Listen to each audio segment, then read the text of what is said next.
I didn't disappear because I was lost. I disappeared because I was found. Found by expectations. Found by responsibilities. Found by a life that no longer felt like mine. Everyone thought I had everything. A stable job. A loving family. Friends who trusted me. From the outside, my life looked complete. From the inside, it felt borrowed. Every day, I played a role that fit perfectly, but never felt personal. Son. Partner. Reliable man. I was good at all of it. Too good. So good that I forgot who I was before the roles existed. I didn't wake up one day and decide to vanish. The idea grew slowly, quietly, like a shadow. It started with exhaustion. Not physical. Existential. The kind that comes from living someone else's version of your life. I smiled when I was supposed to. I nodded when expected. I agreed when it was easier than explaining. Inside, I was silent. Not calm. Silent. Silence is dangerous. Because silence convinces you that disappearing wouldn't change anything. I started imagining what would happen if I just stopped showing up. No messages. No explanations. No goodbyes. Would anyone really know who I was without the version they needed me to be? That thought scared me. But it also tempted me. The breaking point wasn't dramatic. It was ordinary. A family dinner. Laughter. Familiar stories. Someone asked me about my future plans. I opened my mouth, and realized I had none that felt like mine. I talked about safe goals. Reasonable steps. Acceptable dreams. But none of them belonged to me. That night, I lay in bed, staring at the ceiling, feeling like a stranger in my own body. I wasn't depressed. I was disconnected. Disconnection doesn't scream. It whispers. You're not here. So I listened. I didn't pack much. Just essentials.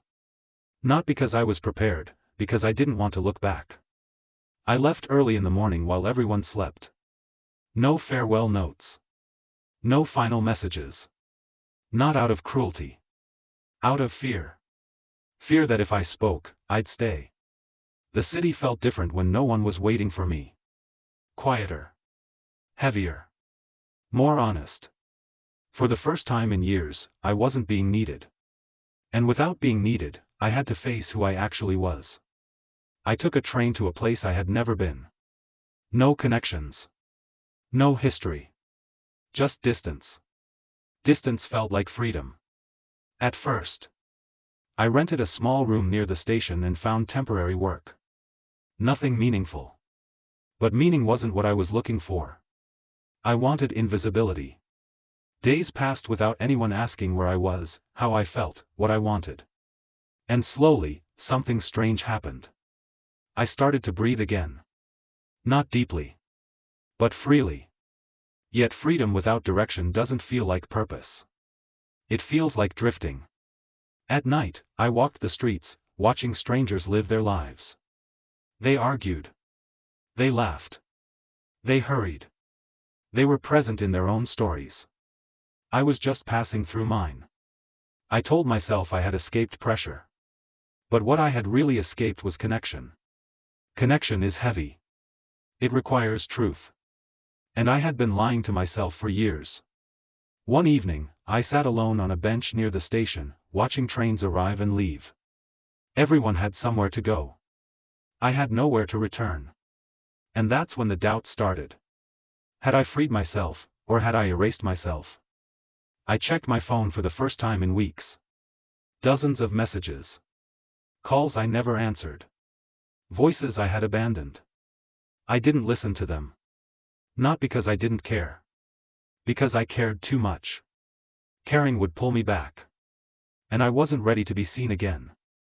In my new life, no one knew my history. No expectations. No obligations. Just a man without a story. But a man without a story eventually becomes a ghost. And ghosts don't build futures. They haunt the past. One night, a woman sat beside me on the train platform. She didn't ask my name. She didn't ask where I was from. She just said, "You look like someone who left without knowing where to go." I smiled sadly. "That obvious?" She nodded. "Leaving is easy," she said. "Knowing what you're leaving for is harder." Her words stayed with me. Because I hadn't left for something. I had left from something. And running from a life doesn't automatically give you a new one. The silence I wanted was becoming loneliness. The freedom I wanted was becoming emptiness. And the invisibility I wanted was becoming isolation. I had escaped everyone who loved me. But I had also escaped the version of myself that knew how to belong. The question wasn't whether I could stay hidden forever. The question was whether disappearing had actually saved me. Or slowly destroyed me. At first, the silence felt like relief. No expectations. No explanations. No version of me that needed to perform. Just breath. Just space. But silence doesn't stay empty for long. It fills with memories. Every quiet morning reminded me of the sound of familiar voices I had chosen to abandon. Every evening reminded me of conversations that would never happen again. I wasn't lonely. I was haunted. The city didn't care who I was. That anonymity felt safe. But safety without connection becomes isolation. I started avoiding places where people gathered. Avoiding conversations. Avoiding questions. Not because I was afraid of others. Because I was afraid of myself. Who was I without the roles I had escaped? No son. No partner. No dependable figure. Just a man with a suitcase full of silence. One afternoon, I received a message. Not from family. Not from friends. From a number I didn't recognize. "I think I saw you at the station last week. Is it really you?" My chest tightened. Someone from my past. Someone who still remembered my face. I didn't reply. But the message stayed in my thoughts all day. Because it meant my disappearance wasn't as clean as I had hoped. You can leave a place. You can't erase your existence. That night, I dreamed of home. Not the house. The feeling. The warmth of being known without having to explain. I woke up with a heavy ache in my chest. Not regret. Longing. The next day, another message arrived. "I don't want to pressure you. I just want to know if you're okay." No accusations. No anger. Just concern. Concern is harder to ignore than blame. Blame gives you something to fight. Concern asks you to feel. I walked for hours, trying to outrun the questions in my head. Had I really needed to disappear? Or had I just been afraid to speak? Running felt easier than honesty. But easy choices often lead to heavy consequences. One evening, I sat on the same bench near the station where I had first arrived. The trains came and went. So did my thoughts. I realized something painful. I hadn't left because my life was unbearable. I had left because it was predictable. Predictability had felt like suffocation. But unpredictability now felt like emptiness. Both extremes were stealing something from me. Invisibility doesn't give you peace. It gives you distance. And distance slowly turns into isolation. A few days later, I finally replied. "I'm alive. I'm just not ready to talk." The response came quickly. "Whenever you are, I'm here." Those words stayed with me longer than any silence. Because they reminded me that connection doesn't disappear just because you avoid it. It waits. And waiting is a form of love. I began to remember things I had tried to forget. The way my mother used to worry quietly. The way my partner used to look at me when I was distant. The way my friends accepted my flaws without questions. I hadn't escaped pressure. I had escaped intimacy. And intimacy is where real life happens. Without it, existence feels shallow. I started to feel like a visitor in my own days. Nothing touched me deeply. Nothing hurt me sharply. Everything stayed on the surface. That's when the emotional numbness began to crack. I found myself crying for no clear reason. Not from sadness. From absence. Absence of belonging. Absence of purpose. Absence of identity. I had traded familiarity for freedom. But freedom without meaning feels empty. One evening, as rain hit the platform softly, I watched a family reunite. Hugs. Laughter. Relief. Something inside me collapsed. Not dramatically. Quietly. I realized I hadn't just left people. I had left my place in the world. And without a place, you don't feel alive. You feel suspended. The message notifications grew more frequent. Not demanding. Not desperate. Just human. We miss you. We're worried. You don't have to do this alone. The words felt like hands reaching through the darkness. And for the first time, I didn't want to pull away. But returning meant facing questions. Facing pain. Facing the truth. And the truth was uncomfortable. I didn't leave because I wanted a new life. I left because I didn't know how to fix the old one. Avoidance had been my solution. But avoidance doesn't heal. It delays. Standing on the platform that night, I felt something shift. Not hope. Responsibility.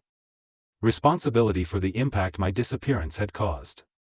Responsibility for the people who still cared. Responsibility for myself. Running had been easier. But staying invisible was slowly erasing me.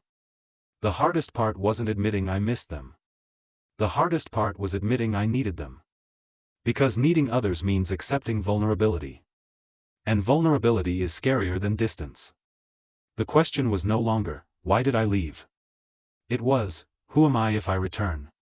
The train station was quieter than usual that night. Not because fewer trains were arriving, but because I was finally listening to the silence instead of hiding inside it. For weeks, I had lived between two worlds. The life I escaped. And the life I never fully entered. Both felt distant. Both felt incomplete. I had convinced myself that disappearing was an act of self-preservation. But now I saw it for what it really was, avoidance. Avoidance of conversations. Avoidance of conflict. Avoidance of vulnerability. Avoidance of myself. Running had given me space. But space without purpose becomes emptiness. The messages on my phone weren't angry. They weren't desperate. They were patient. And patience is harder to ignore than pressure. Whenever you're ready. We just want to know you're okay. You still belong. Belong. That word felt heavier than any suitcase I had carried. Because belonging requires presence. And I had chosen absence. One night, sitting alone on the platform, I finally asked myself the question I had avoided since the beginning: what am I actually afraid of? The answer wasn't failure. It was being seen. Being seen as imperfect. As confused. As human. I had spent my entire life trying to meet expectations, until I disappeared to escape them. But escaping expectations doesn't teach you who you are. It only removes the mirrors. And without mirrors, you lose your shape. I wasn't lost. I was hiding. The realization didn't feel heroic. It felt humbling. I had walked away from people who loved me, not because they controlled me, but because they reflected parts of me I didn't understand. Distance felt easier than honesty.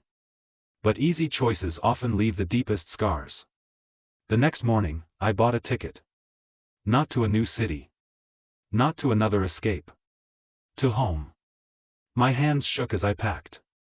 Not from fear of leaving, from fear of returning. Returning meant answering questions I didn't have perfect answers for. Why did you go? What were you running from? Do you even know what you want? The truth was simple. I didn't leave to find myself. I left because I didn't know how to stay. The train ride felt longer than the one that had taken me away. Not because of distance. Because of reflection. Every mile brought me closer to the life I had abandoned. Not the place. The people. When I stepped off the train, nothing looked dramatic. No emotional music. No cinematic reunion. Just familiar streets and quiet reality. Home didn't feel like a destination. It felt like responsibility. My phone buzzed. A single message, "You're here, aren't you?" I didn't reply with words. I replied by knocking on the door. The moment it opened, everything I had avoided rushed back. Concern. Relief. Confusion. Care. No accusations. Just presence. We didn't talk immediately. Sometimes silence speaks better than explanations. Later, sitting at the same table I had left behind, I finally said the truth out loud. I didn't know how to live the life I had. No excuses. No dramatic story. Just honesty. They didn't demand clarity. They offered understanding. And for the first time, I realized something important. You don't need to have everything figured out to belong. You just need to stay. The days that followed weren't easy. Trust doesn't rebuild instantly. Connection doesn't heal overnight. But healing doesn't require perfection. It requires presence. I started participating instead of performing. I spoke when I was confused. I listened when I was unsure. I stayed when I wanted to disappear. Not because it was comfortable. Because it was real. The life I had tried to escape didn't need to be abandoned. It needed to be experienced differently. With honesty. With boundaries. With self-awareness. I stopped trying to be the version of myself everyone expected. And started being the version I could actually sustain. Imperfect. Uncertain. Present. Some nights, the urge to disappear still whispers. Not because I want to leave, but because vulnerability is exhausting. But now I understand something I didn't before. Disappearing doesn't protect you from pain. It protects you from growth. And growth is where meaning lives. I didn't walk away from everyone who loved me because they were holding me back. I walked away because I didn't know how to stand still with my own emotions. Now I do. Not perfectly. But honestly. And honesty feels more like freedom than distance ever did. I didn't need a new life. I needed to show up for the one I already had. And this time, I'm staying.